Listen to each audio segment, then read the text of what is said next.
Hi, this is Adele Wang of SafeHavenHealing.net, and this is a continuation of a conversation about it's all about the pain.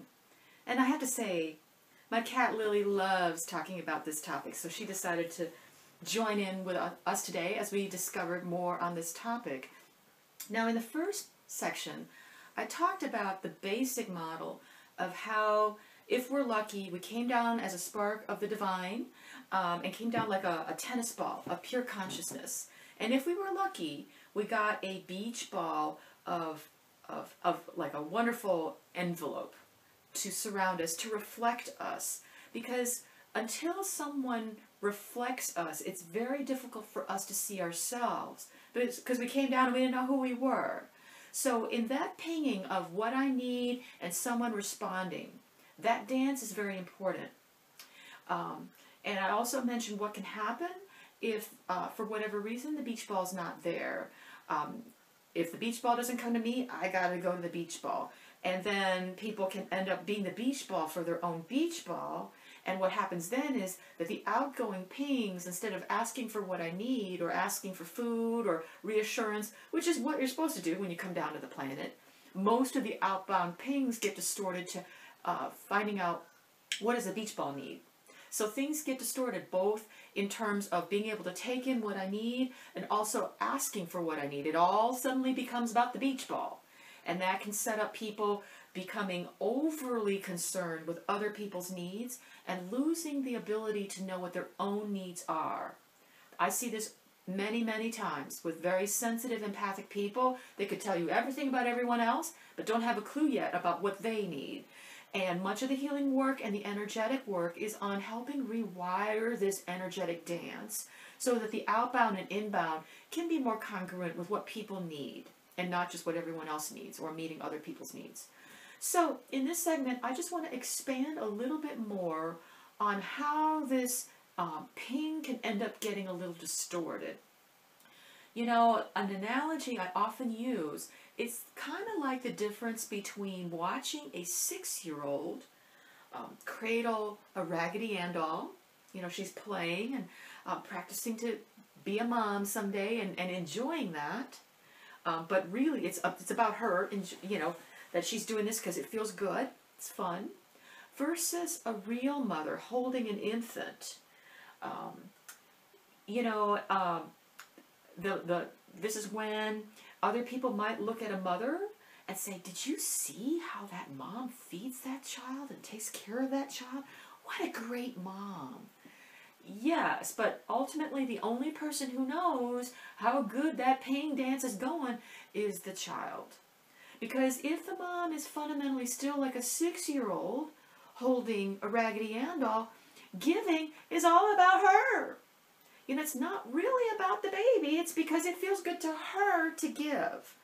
And that's a critical difference, because sometimes I think people feel a little bit confused or guilty on why they feel anxious or fundamentally feeling like no one has ever seen them. And this is a distinction I want you all to get. It's an energetic one. It's the difference between attention and attunement. Attention is when people give what they want to give and lots of it because it feels good to them to give.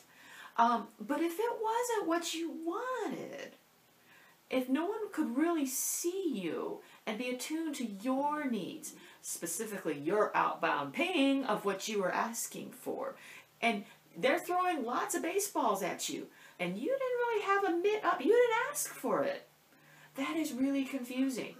There might have been a lot of attention on how you should be or attending to you, but if no one really was attuned to you, no one really saw the real you. A lot of this happens in eye contact, and this borrows from, you know, some research that's been done with, you know, children being fully seen.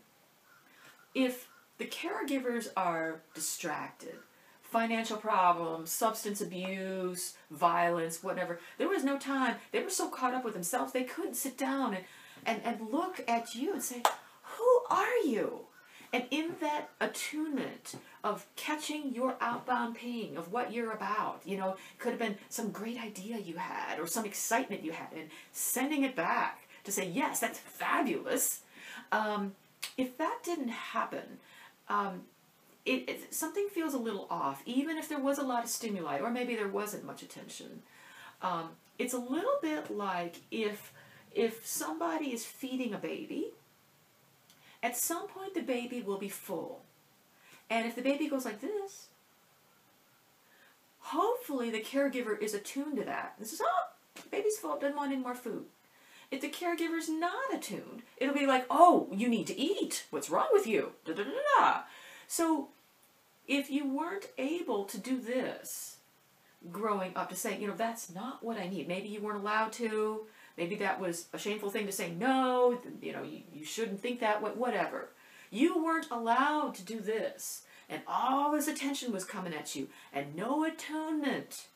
That means it was very difficult for you to see the real you, and it became all about, you know, meeting expectations. Your outbound pings of what you wanted somehow never got heard, and then most of your energy became, okay, if that's not going to happen, let me just prop you up. What do you need? And all of your sensitivity becoming the beach ball to the beach ball.